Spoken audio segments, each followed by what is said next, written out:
Saya tampilkan komparasi data antara Indonesia dan Malaysia yang notabene sama-sama negara penghasil minyak bumi, dan kultur budaya dan agroklimatnya dan itu relatif sama. Mengapa saya bandingkan dengan Malaysia saja?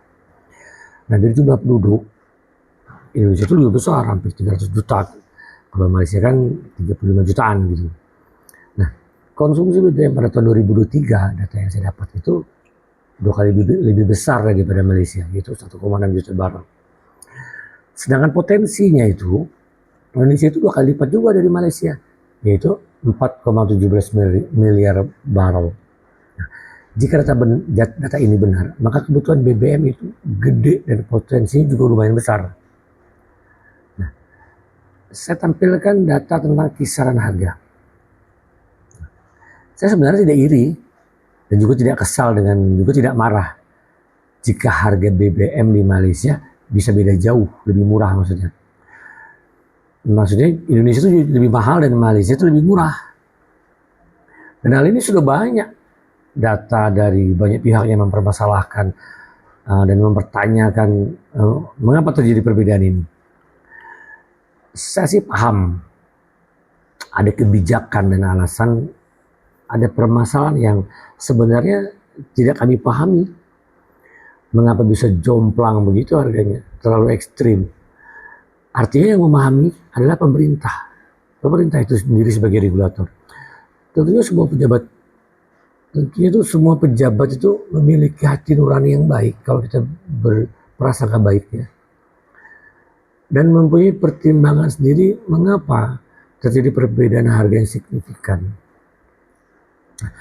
Namun yang saya pertanyakan dan tidak mungkin dijawab karena saya bukan wakil rakyat, karena saya bukan orang ternama, juga tidak ada pengaruhnya sama sekali. Artinya hanya bertanya doang aja nih, nggak harus dijawab gitu. Ya sudah, mudah-mudahan kalau dijawab pun mungkin dijawabnya dengan cara lain lah, dengan event yang lain gitu. Nah, perhatikan tabel yang dipermudah saya buat itu untuk mengkomparasikan maknanya. Lihat, itu ada RON. RON itu Research Octane Number. Mengartikan dengan sederhana itu adalah kualitas bahan bakar. Semakin tinggi nilai RON, semakin baik dan tentunya semakin mahal. Karena proses memproduksinya juga mungkin lebih memerlukan biaya tinggi. Oke, sampai di sini saya tidak membahas si RON tersebut. Yang kedua, dengan alasan tertentu, Malaysia dan semua negara tidak menggunakan RON 90 untuk digunakan pada kendaraan. Karena mereka tahu dampak langsung dari ke sistem mesin yang digunakan, serta lingkungannya. Kecuali di Indonesia Raya ini, BBM RON 90 dan obat untuk kesehatan yang generik itu ada gitu. Sampai di sini saya mulai heran, mengapa Indonesia berbeda? Artinya masih menggunakan RON 90. Oke, saya masih bisa pahami ini. Yang ketiga, perhatikan kolom di tabel blok hitam. Bisakah Pertamina atau pejabat negara yang berkepentingan menjawabnya? Berapa harga Pertalite RON 90 itu yang tidak dipakai di dunia itu jika tidak disubsidi? Yang sekarang kan 10.000 itu kan klaimnya kan disubsidi. Yang pasti jangan dijawab, dan itu tidak mungkin jika harganya lebih tinggi dari harga RON 92 Pertamax. Itu tidak mungkin dia 12.500. Nah, pertanyaan ini saya bantu jawab. Harga Pertalite RON 90 jika tidak disubsidi itu 12.500. Jadi sama nih, kurang lebih. Kemudian tentunya pertanyaan selanjutnya, berapa harga Pertamax RON 92 jika disubsidi? Nah, secara politis tentunya pemerintah tidak akan menjawab harganya di bawah 10.000. Karena juga di bawah 10.000 bakalan sengsara lah. Oh, gitu. Oke, saya bantu jawab. harganya lebih rendah sedikit dari harga RON 92 Pertamax non subsidi, yaitu 10.000. Artinya hanya 20% yang disubsidi. Maka tabelnya kan jadi begini nih. Nah gitu. RON 90 Pertalite 10.000, yang non subsidi 12.000. Yang blok biru itu menurut saya. Tapi ini harus jadi realistis nih. Lihat pakai hati nurani. Maaf jika tidak bisa menggunakan pikiran, karena mungkin lagi bingung pejabatnya itu. Artinya selama ini yang dianggap subsidi adalah RON 90 Pertalite, itu seharusnya seharga RON 92 dengan kualitas yang tentunya lebih baik. Iya kan? Coba lihat. Atau akan saya hitungkan lagi berdasarkan perbedaan RON dibandingkan dengan lompatan harga yang selalu berbanding lurus. Artinya berapa sih di Indonesia RON 92, 95, 98 gitu. Karena ada selisihnya tuh. Saya komparasikan secara linear ya. Hal ini kalau mau dihitung misalnya menggunakan regresi, korelasi, atau apalah C kuadrat ya, hasilnya tetap signifikan. Nah, saya buat seperti ini. Artinya yang realistis itu harga RON 90 Pertalite subsidi itu jadi 8.625. Yang non subsidi itu 11.500. Kenapa non subsidi RON 90 itu 11.500? Karena RON 92 Pertamax non subsidi itu 12.500. Nggak mungkin kan sama. Ya turun-turun 1.000 lah.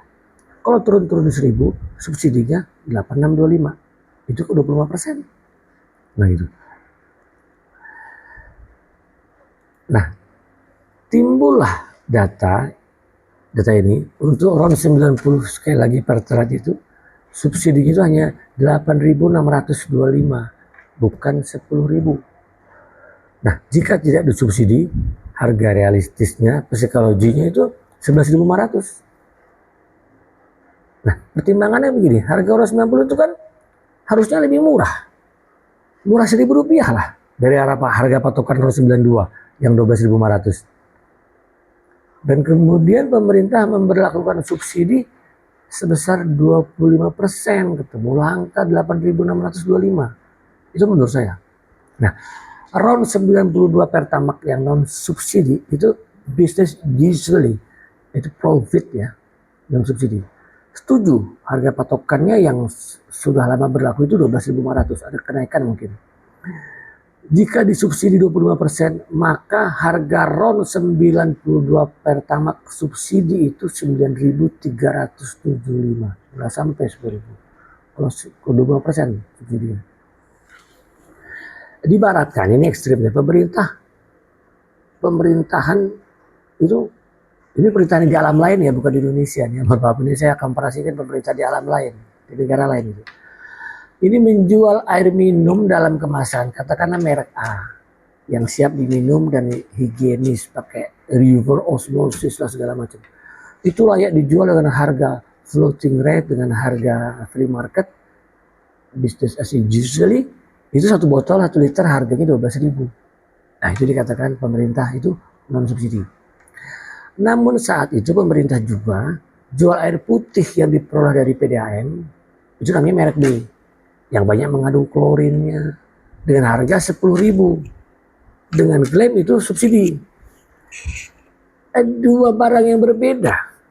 Ya beda lah. Yang tidak disubsidi itu adalah A, yang disubsidi adalah B. Dan itu dianalogikan pengorbanan pemerintah. Nah, jika itu diterapkan maka banyak masyarakat sakit ginjal, defisiensi, bahkan ada yang mati gara-gara minum air minum merek B. Itu terjadi di pemerintahan lain, bukan di Indonesia. Nah, kalau air minum itu sebagai contohnya, ini baru masalah harga, belum lagi masalah penerima subsidi. Begini, Indonesia ini terlalu hebat loh. Maaf kalau saya tak mampu menyebut aneh, jadi saya bilang hebat saja. Karena pasti ada, jadi ceritanya ini pasti ada satu orang pejabat yang menginisiasikan, yang berinisiatif bahwa cara penyaluran subsidi itu menggunakan barcode, itu menggunakan IT. Dia itu hebat tuh, saking pintar itu. Itu bapak pejabat pasti sangat pintar itu dalam IT itu. Tapi sang pejabat tersebut itu lupa. Tidak semua lapisan masyarakat familiar dengan HPR, dengan HP. Apakah harus ada perbedaan pengecualian kebijakan? Artinya di suatu daerah, karena ini ada jaringan internet dan semuanya orangnya sudah baik dengan teknologi, ini aturannya. Nah untuk daerah lain yang mungkin gaptek atau mungkin nggak ada jaringan, itu beda lagi. Nah, jika yang tak pakai HP karena mungkin udah tua atau alasan apapun, hak penerima subsidi ditolak. Terlebih jika ada gangguan jaringan internet, pasti orang itu, katakanlah orang desa dan orang tua itu yang tak pegang HP marah. Hak dia sudah nggak bisa lagi pakai subsidi gitu. Dan oleh pemerintah benar-benar dalam implementasinya itu dibedakan mobil mana yang dapat subsidi dan tidak berdasarkan ukuran kapasitas silinder atau cc. Paham nggak? Jika ada kondisi bahwa banyak konglomerat atau orang kaya menggunakan mobil 1000 cc atau 1400 cc hanya untuk pembantunya belanja ke pasar atau untuk ngantar anaknya sekolah, atau orang kaya yang mobilnya kebanyakan, jadi dibelilah khusus untuk pergi kerja aja pakai yang 1000 cc ke bawah, dapat subsidi dia orang kaya. Nah, paham nggak? Jika ada kondisi bahwa seorang anak petani punya motor 150 cc hanya karena hadiah itu diberikan orang lain, namun ekonominya biasa-biasa aja, kemudian tidak boleh menggunakan bahan bakar subsidi. Nah, selama ini justru orang kaya juga dapat fasilitas subsidi. Itu bisa subsidi. Nah, sekarang tambah lagi masalah gas. Saya tidaklah bahas berapa potensi LPG atau LNG di tanah Indonesia. Makin pusing kepala. Yang pasti harga gas yang ditetapkan pemerintah yaitu subsidi 3 kg itu 12.750. 5,5 non subsidi 97.000, 12 kilo 202.000. Nah, ketahuan nih per kilonya subsidi berarti 4.250, yang non subsidi 17.000 sekian. Artinya pemerintah saking baiknya harga non subsidi itu sepertinya 400% lebih mahal dari subsidi. Yang non subsidi itu lebih mahal 400%. 4.000 dan 17.000. Dampaknya pastilah terjadi tindak pidana penyalahgunaan subsidi gas. Itu udah pasti dan tak akan pernah berhenti. Sulit untuk dihindari. Pemerintah dalam hal ini memberikan kontribusi nyata terjadinya peluang tindak pidana. Dampak kedua itu anggaran subsidi jadi gas itu sangat besar jadinya. Yang ketiga, gas itu jadi sulit diperoleh. Karena apa? Karena terkait BUMN, produsen gas. Pasti keteteran juga nunggu pembayaran subsidi. Dan pemerintah sendiri pasti akan mengerem subsidi gas tersebut. Karena sudah pusing kepala pejabat itu untuk bayar subsidi yang makin banyak. Ya kan? Akhirnya pasokan terbatas, terhambat. Regulator dalam hal ini pasti ada data bahwa penggunaan LPG berbentuk 3 kg itu mendominasi pemakaian di masyarakat. Saya menganalisanya begini. 1. Terjadi tindakan pengoplosan dalam jumlah besar dan masif atas tabung gas 3 kg ke tabung gas non subsidi. Sehingga pemakaian gas subsidi itu semakin banyak. Namun transaksi gas non subsidi itu stagnan. Ini terjadi karena dipicu spare harga yang sangat tinggi. 400% itu. Jadi orang kepengen berbuat jahat. Nah, yang kedua, pembelian gas 3 kg oleh masyarakat kaya itu terjadi karena keterpaksaan. Hal ini sudah pasti terjadi sekali lagi. Bahwa orang kaya yang belanja gas itu pembokatnya. Yang rata-rata dibekali sepeda motor atau sepeda. Dan terkadang keberadaan gas non subsidi itu eksklusif di toko-toko retail yang besar. Yang tidak mudah diperoleh di lingkungan terdekat atau tidak tersedia di malam hari saat gas itu dibutuhkan. Sehingga mau nggak mau, pembantunya orang kaya itu belilah gas melon. Toh yang belinya pakai sepeda engkol dekat rumah, aman aja kan? Nah, capek juga dia ngomong. Intinya saya sampaikan saran bagaimana baiknya menurut saya aja deh. Semoga mudah-mudahan lebih baik untuk masyarakat dan pemerintah. Tentang subsidi BBM, subsidi solar dan gas itu dulu. Satu, saran pertama, dalam membuat perikatan perjanjian pengelolaan kekayaan alam dengan pihak manapun, yang pastinya dilakukan oleh individu yang mewakili negara, pejabat ya pasti. Seharusnya dan berdoalah mohon diberikan yang terbaik oleh Tuhan sebelum melakukan perikatan dengan pihak lain, terutama dengan pihak asing. Berpihaklah kepada masyarakat, ingatlah dosa. Beban itu kepada 300 juta masyarakat Indonesia. Serta lepaskanlah ketergantungan pihak lain dalam mengelola sumber daya. Jangan sedikit-sedikit itu harus outsourcing, pihak luar, gitu. Masyarakat Indonesia sejatinya bisa kok melakukan. Memang jika harus belajar aja dengan Petronas Malaysia. Nggak usah malu-malu. Ya bisa kok selama ini. Yang kedua, nah ini penting nih menurut saya nih. Pemerintah, pertimbangkan. Hapuskan RON 90 Pertalite itu. Karena kualitasnya jelek. Merusak kendaraan. Membuat boros. Dan berkontribusi pencemaran lingkungan. Ini kan hanya Indonesia saja yang memaksakan diri untuk menggunakan RON 90 yang disebutnya Pertalite itu. Jadi BBM yang disubsidi hanya RON 92 Pertamax saja. Dengan spare maksimum 25% dari harga non subsidi. Atau paling mahal 9.500 per liter. Dan kemudian hapuskan kebijakan penggunaan barcode untuk penerima subsidi. Jadi penerima subsidi BBM RON 92 Pertamax itu nantinya ada dua kelompok. Kelompok pertama, penerima pertama, seluruh kendaraan roda 2, baik itu 90 cc atau 1500 cc. Roda 2 iya. Sekarang motor bahan nggak mungkin dia dengan antri dan subsidi. Pasti dia kepengen RON yang bagus, yang lebih tinggi. Kedua, seluruh mobil bak terbuka, angkutan umum atau ambulan. Jadi penerima kedua itu seluruh mobil bak terbuka, angkutan umum atau ambulan. Dia punya kepentingan lain yang multiplier effect. Sehingga semua bentuk mobil SUV baik itu 900 cc yang diproduksi zaman kuda gigit besi sampai sekarang zaman kuda gigit roti, seluruhnya non subsidi. Baik itu yang 1 cc kalau ada pun. Mobil selesai.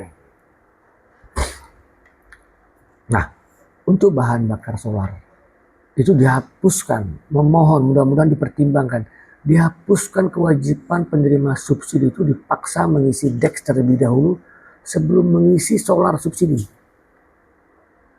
Nah, ditentukan bahwa harga solar subsidi itu 11.300 saja dan solar non subsidi itu 15.000. Pemerintah percayalah bahwa pengguna solar selama ini juga harganya segitu per liternya.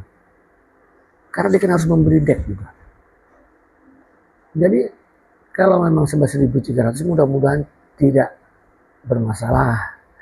Asalkan lancar ketersediaan pasokan, tidak perlu tuh di Pontianak itu ngantri berjam-jam dari subuh, truk itu sudah mangkal di situ di tepi jalan, penuh jalan itu. Karena solar susah. Pemerintah mau tidak mau. Nah, harga BBM kemudian diusulkan. Ini menurut saya, tapi dengan pertimbangan mudah-mudahan baik aja lah gitu. Jadi untuk bensin itu yang ada RON 92 Pertamax itu disubsidi harganya 9.375, yang non subsidi 12.500. Jadi nggak jomplang banget. RON 95 namanya Pertamax Green tetap 3.700 tanpa subsidi. Nah, RON 98 Turbo itu 14.350 atau mengikuti harga international rate saat itu. Nah, solar itu saya katakan 11.300, sementara non subsidi 15.150. Nah, untuk penerima subsidi BBM solar ini satu kategori, yaitu seluruh kendaraan angkutan bak terbuka, angkutan umum, ambulan, atau truk dengan roda yang terserah sebanyak mungkin. Selain itu semua kendaraan apapun menggunakan BBM solar non subsidi. Permasalahannya yang solar selama ini kan selalu ngantri, dapatkannya susah, berjam-jam. Bukan masalah harga loh, mudah-mudahan benar. Nah, ini tugas. Harga subsidi dan non subsidi itu tidak boleh terpaut sampai 400%. Maka saya menyampaikan listing daftar harga ini, price list ini, semoga ini berguna nih, mudah-mudahan jadi pertimbangan, kalau enggak pun enggak apa-apa. Jadi semula gas melon itu disubsidi harganya 12.750 kan. Nah, itu nantinya jadi 21.000, hampir 2 kali lipat. Nah, yang kedua, ada gas 5,5 kg, dulu itu non subsidi, harganya 97.000. Sekarang menjadi subsidi, disampaikan 38.500. Jadi disubsidi dua, ada gas 3 kg sampai 5,5. Sementara 12 kg tidak disubsidi. Itu harganya 151.000. Awalnya 202.000. Nah, dengan menjadikannya tabung isi 5,5 kg itu subsidi, maka peluang masyarakat memperoleh gas subsidi jadi mudah. Lebih gampang, dan masyarakat menengah ke atas pun tidak menikmati gas yang sangat murah. Karena tak bisa dipungkiri orang kaya pun pakai gas subsidi. Dengan memberi selisih 40%, itu 40%. Diharapkan tingkat penyelewengan terjadinya tindak pidana itu akan jadi kecil, harusnya 25%. Diyakinkan masyarakat tidak lagi ngantri berebut-rebut itu gas 3 kg karena diborong oleh orang kaya. Orang menengah atas itu, middle up itu rata-rata juga pakai gas itu kok. Nah, sementara sebagian orang kaya akan rela beli gas yang selisihnya tidak 400% lagi nih, hanya 80% saja. Saya kalau membutuhkan gas, capek-capek ngantri, udahlah beli gas yang 12 kilo. Harganya kan nggak jauh beda, 151.000. Kalau dulu dihitung-hitung bonyok sampai 202.000, 12 kilo. Siapa yang mau? Nggak tertarik dong. Bukan masalahnya duitnya berapa. Gila-gila nih. Nah, di situ orang jadi nggak interest seperti itu. Nah, saya ini yakin tidak ada lagi cerita masyarakat ngantri rebutan gas lagi. Secara bisnis nih, Pertamina hitunglah dengan baik agar semuanya baik. Jika ini begini maka begini, jika ini begini bagi yang pasti nggak ada perbedaan harga yang jauh dan orang bisa tertarik dengan non subsidi pada akhirnya. Nah, yang ke-10, keberadaan para pengecer BBM baik itu Pertamax, solar, gas itu harusnya tidak jadi masalah. Jangan anggap itu adalah penimbun. Biarkan saja, jangan dibredel. Karena eksistensi mereka itu membantu menyediakan masyarakat dalam hal tersebut. Di saat tidak tersedianya oleh jejaring pemerintah. Karena waktu sudah malam, dini hari misalnya, orang perlu. Dan jaraknya jauh. Nah, bukan depan rumah ada. Nah, begitu.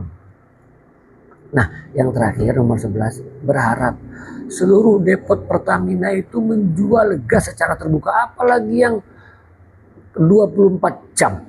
Nah, itu akan membantu masyarakat. Memang berat menaikkan harga gas, BBM, dan lain-lainnya. tapi lakukanlah sosialisasi dan trial for sale dengan baik-baik di wilayah-wilayah tertentu lebih dahulu. Asal tahu saja, saya beli gas itu 3 kg itu harganya 24.000, paling murah 21.000. Kecuali saya ngantri 1 jam baru dapat gas 3 kg harganya 19.000.